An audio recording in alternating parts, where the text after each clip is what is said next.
शरीर के पुत्र को नाम जप के लिए और अपने समस्त कर्म श्री जी को समर्पित करने के लिए बोलती हूँ तो बोलता है आपने तो पूरा जीवन प्रपंच किया, अब नाम जप कर रहे हो तो मुझे बहुत ज्ञान दे रहे हो। तो मतलब तो ऐसे में महाराज जी मतलब कैसे कर रहे हो, मतलब प्रयासरत रहिए। बच्चे हैं, एक दो बार अवहेलना करें तो भी उनको प्यार से समझाते रहिए। यदि उनसे कह दो बच्चा हमने प्रपंच में व्यतीत किया इसलिए तो पश्चाताप है, हम चाहते हैं कि तुम्हारा जीवन प्रपंच से रहित हो, उनको समझाओ ना कि आप ठीक है इसलिए पश्चाताप करके आज मैं नाम जप कर रही हूँ तो तुमको पश्चाताप करना ना पड़े इसलिए थोड़ा नाम जप तुम भी शुरू कर दो, अभी से शुरू कर दो, तुम्हारा मंगल हो जाएगा। तो नाम जप बुद्धि को प्रवीण बनाता है, नाम जप संसार में चलने का साहस देता है, नाम जप विपत्ति को भोगने का बल देता है, नाम जप अपने आप हर सुविधा प्रदान करता है। विश्वास कीजिए नाम जप में बड़ी सामर्थ्य है। हमें आप लोगों से बार बार कहते हैं कि आप परेशान मत होइए, आप कहीं भागिए मत, आप कहीं दौड़िए मत। हाँ, भगवान के नाम में, भगवान के मंत्र में अपार सामर्थ्य है दुखों का नाश करने के लिए। लेकिन आप जपो तब, ऐसा नहीं होगा कि हम जपें और तुम सुखी हो जाओ, ऐसा नहीं होगा। आपको जपना पड़ेगा, आपको स्वयं साधन करना पड़ेगा। प्राय लोगों की धारणा ऐसी है कि कोई ऐसा उपाय बताओ कि अंगूठी पहन ले या कोई मतलब जंतुर बांध ले, लोग ऐसा चाहते हैं। लेकिन हम आपको स्पष्ट ऑपरेशन कर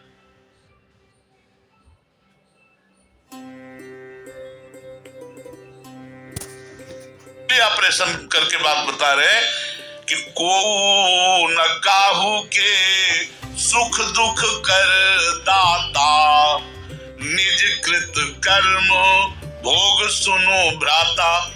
हम तुम तो मनुष्य कोटि के हैं, मान लो साधु भी हैं तो हम जीव कोटि के हैं, लेकिन हम ईश्वर कोटि की मुनि की बात कहते हैं। वशिष्ठ जी ये ईश्वर कोटि के महात्मा हैं, ये भगवत कोटि के, जिनके चरणों में भगवान राम मस्तक रखते हैं, वो वशिष्ठ जी भरत जी से कह रहे हैं, सुनो भरत भावी प्रबल, बिलखि कहो मुनिनाथ, हानि लाभ जीवन मरण जस अपजस विधि है। मंत्र नाम है, भगवान के नाम में बड़ी सामर्थ्य है, इसलिए नाम जप करो।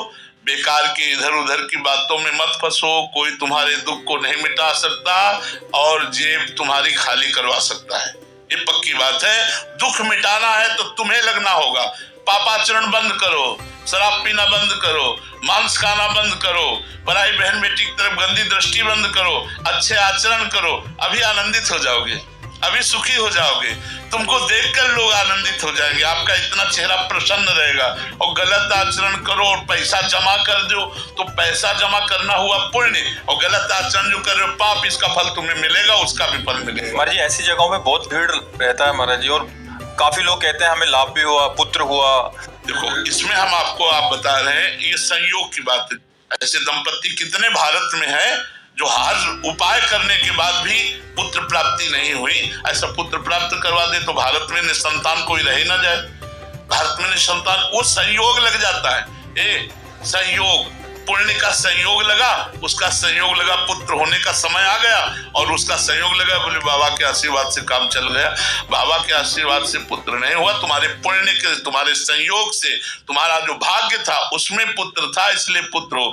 अगर भाग्य में पुत्र नहीं है तो नहीं होगा, चाहे जितना प्रयास कर लो। देखो भागवत में इस बात का प्रमाण है कि आत्मदेव नाम का ब्राह्मण जब बहुत सब पुत्रेष्टि यज्ञ सब कुछ कर लिया और पुत्र नहीं हुआ तो करने के लिए जंगल गया, वहां देखा एक सन्यासी मिल गए तो उनके चरण पकड़ लिया। सन्यासी जी ने कहा आप उदास क्यों हो? बोले हम उदास के, हम तो मरने आए, हमारे पुत्र नहीं हो रहा है, सब संपत्ति है बढ़िया, सब सुख सुविधा है, पुत्र नहीं हो रहा तो हमारे पितरों का कैसे पिंडदान होगा, इसीलिए मैं आया हूँ कि अब कर लूंगा। अरे बोले आप करना तो बड़ा निंदनीय कार्य है। तो उन्होंने कहा फिर आप हमें पुत्र प्रदान करो। बोले मैं तुम्हारे भाग्य में देख रहा हूं कि 7 जन्म तक पुत्र नहीं है। बोले आप अगर पुत्र नहीं प्रदान करोगे तो आपके सामने कर लूंगा। अब महात्मा जी बड़े चक्कर में फंस गए। उन्होंने अपने तपोबल से एक फल प्रकट किया और कहा जाओ अपनी पत्नी को पवा दोगे तो पुत्रवती हो जाएगी। बड़े प्रसन्न हुए, लौट के आए और उनकी पत्नी का नाम था धुंधुली। उन्होंने कहा कि लो ये फल खा लो, महात्मा ने दिया है, तुम्हारे गर्भ रह जाएगा। उसने सोचा गर्भ रह जाएगा तब तो भोजन नहीं पा पाऊंगी, चकाचक दबा के भोजन पाने के लिए पेट खाली चाहिए, और पेट में गर्भ ही रहेगा तो क्या, और कहीं गर्भ टेढ़ा हो गया तब तो मैं मर जाऊंगी, गर्भ में तो बड़ी समस्या है। तो अपनी उनकी बहन आई हुई थी, बहन से कहा बड़ी समस्या हमारे आगे आ गई कि पतिदेव ये फल लाए। तो बोले सुनो, समस्या का समाधान ये कि परीक्षा के लिए ये फल तुम गाय को पवा दो, और मेरे गर्भ है, और तुम कहती रहो गर्भवती का नाटक करती रहो, और जब मेरे संतान होगी तो मैं तुम्हें दे दूंगी, तुम धन हमारे पति को दे देना, और मैं सबसे कह दूंगी मेरी संतान मर गई, बढ़िया काम बन जाएगा। उन्होंने ऐसा ही किया।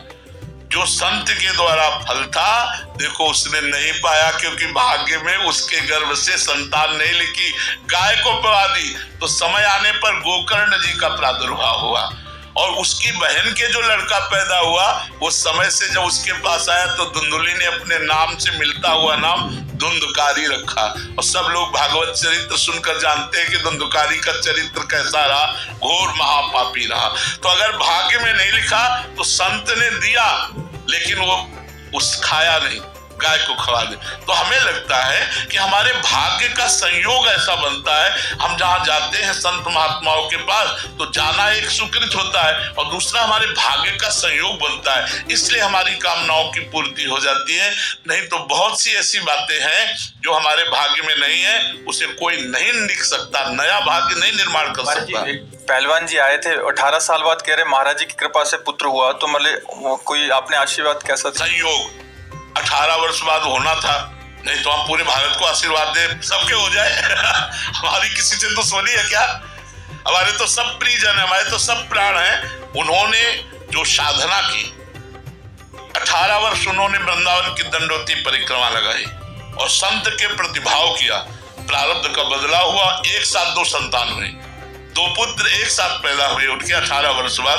वो कोई हमारी कृपा नहीं, वो उनका साधन। 18 वर्ष वृंदावन की दंडोती परिक्रमा लगाना और संतों के प्रतिभाव रखना, फल फूल जो समर्पित करना, तो उसी पुण्य प्रताप से हो गए। तो पुण्य प्रताप कभी कभी ऐसा लाभ दे देता है, वो क्या करना आपको पड़ेगा, उसका भाव है कि उस महाराज जी के द्वारा हो गया, लेकिन कर्म उसी ने किया ना। दंडोती परिक्रमा परम पावन श्री वृंदावन धाम की शिव सनकादि वंदित रज में उसने जो दंडोती लगाई 18, उसका फल प्रकट हुआ। उमंग जी भिवानी से, राधे राधे महाराज जी।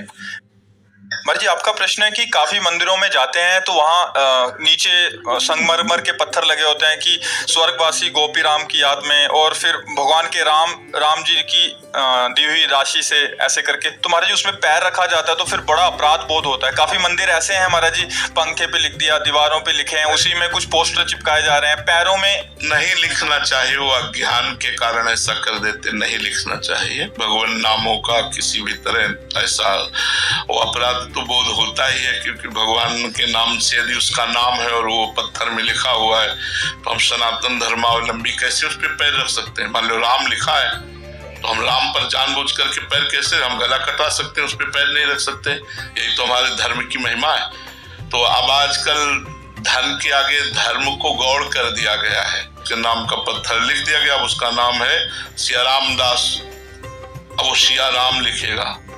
अब उसको ये पता नहीं कि ये नाम यहाँ लिखना चाहिए और ये नाम चरणों में के नीचे लिखा है, कोई परेशानी तो। हम सब मिलके हमारी क्या जागरूकता होनी चाहिए? हमारी जागरूकता होनी चाहिए कि पत्थर लगवाने से कुछ नहीं होगा। अंदर हृदय में नाम जप करो तो तुम्हारे पितर भी तर जाएंगे। सातरत सा लोकांतार्यति। प्रार्थना करते हैं कि अगर आप लिखवाएं तो जो जिसमें भगवान नाम ना हो वो भले पत्थर लिखवा दे, लेकिन जिसमें भगवान नाम है उस पत्थर को यदि आप मार्ग में या ऐसे लगाते हैं जहां से लोग निकलते हैं, तो हमारे भगवान के नाम का अपमान होता है, और उसमें दोनों को अपराध, लगवाने वाले को भी और लगाने वाले को भी, दोनों को अपराध है। ऐसा नहीं करना चाहिए। नरेंद्र सिंह जी मध्य प्रदेश से, राधे राधे। गुरुजी, आज नहीं तो कल मरना ही है, क्या ऐसा कोई उपाय है आज और अभी भगवत प्राप्ति हो जाए? है तो, पर वो बहुत ही असंभव सा है, व्याकुलता। जैसे यमुना जी में आपको ले जाएं और डुबो दें, ऊपर से चढ़ बैठे, फिर आपको जो श्वास लेने की व्याकुलता होती ना, एकदम ऐसे जिया ना जाए प्रभु के बिना, तो अभी भगवत साक्षात्कार। व्याकुलता कैसे आए महाराज जी? अब इसी के लिए तो साधन करना पड़ता है, फिर जन्म जन्म मुनि जतन कराए, इसी के लिए साधन करना पड़ता है। जब गोपियों ने सब साधन करके देख लिया, भगवान नहीं प्रकट हुए, तो रुदुश्वरम राजन कृष्ण दर्शन लालसा, भगवान श्री कृष्ण के दर्शन के लिए वो इतना रोई, सब विकल होकर रोई। तो तासा महावीरभूत चौरी समय मान मुखाम्बुजा, पीताम्बर धरा सृग्वी, साक्षात मनमथ मनमथा, करोड़ करोड़ कामों को मूर्छित कर देने वाले मुरली मनोहर ललित त्रिभंगी ठाकुर जी उन्हीं के बीच में प्रकट हो गए। कब? जब रुदुश्वरम राजन कृष्ण दर्शन लालसा, जिया न जाए भगवान के बिना, व्याकुलता पैदा हो जाए। अब जैसे भगवान की कृपा से काशी में जब थे, एक ही लालसा थी, भगवत साक्षात्कार, नई अवस्था थी। 7-7 दिन 8-8 दिन भोजन नहीं मिलता, घाट में ऐसे एकांतिक रहते, गंगा जल पान करके रहते, बस रोज ऐसी लालसा जागर, आज महादेव मिलेंगे, आज महादेव जी मिलेंगे, आज ऐसी लालसा पवित्र, रोज गंगा स्नान, विश्वनाथ जी के दर्शन, खान पान सब भगवत आश्रित, घाट में रहना, कष्ट पूर्वक जीवन व्यतीत करना, एक ही लालसा, केवल भगवान मिलेंगे। जब एक ही लालसा रह जाती है तो भगवान अवश्य मिलते हैं, अवश्य। Like and subscribe please.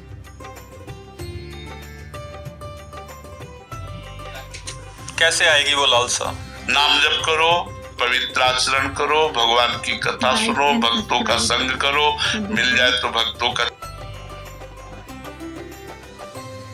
चरणामृत पियो, इसी से हृदय पवित्र होगा। अगर चरणामृत न मिले तो रोज भक्तों की नामावली का पाठ करो, जो भक्त नामावली है, इससे भगवान बहुत जल्दी प्रसन्न हो जाते हैं, बहुत कृपा करते हैं। खूब नाम जप करो, यही विरह पैदा कर देगा नाम जप। आप नाम जप में लगो, यही भगवान से मिला देगा। अभी प्राण छूट जाएंगे तो अभी मिल जाओगे। हम राम बोले, राधा बोले, अभी प्राण छूट गए तो अभी मिल गए भगवान से। नाम न छोड़ो, नाम को पकड़े रहो। नाम है डोरी और प्रभु है पतंग, और डोरी हाथ में है तो पतंग जाएगी कहाँ? और डोरी छूट गई तो पतंग पकड़ नहीं सकते, फिर वो तो गई ऊपर। तो इसलिए नाम पतंगो यथा त्वम अनुभ्राम्यमाणा, नाम को पकड़े रहो, नाम रूपी डोरी से पतंग खिंची चली आएगी। सुमिर पवन सुत पावन नामो, अपने बस करी राखे रामो। नाम नाम बस, नाम से सब कुछ ठीक हो जाएगा, सब ठीक हो जाएगा। विश्वास मानो, हमारी बात मान लो। Please like and subscribe. विश्वास करना चाहिए कि डरना तो ठीक है, लेकिन हम हैं किसके? प्रभु के। तो जब प्रभु के हैं तो माया हमको परास्त कैसे कर सकती है? वो अपने फंदे डालेगी, प्रभु अपनी कृपा से हमें निकाल लेंगे। वो हमें डुबोना चाहेगी, प्रभु हमें बचा लेंगे। करो सदा तिनके रखवारी, जिम बालक राखे महतारी। जैसे माँ अपने बच्चे को हर समय अपनी दृष्टि में रखती है, ऐसे भगवान अपने भक्त को अपनी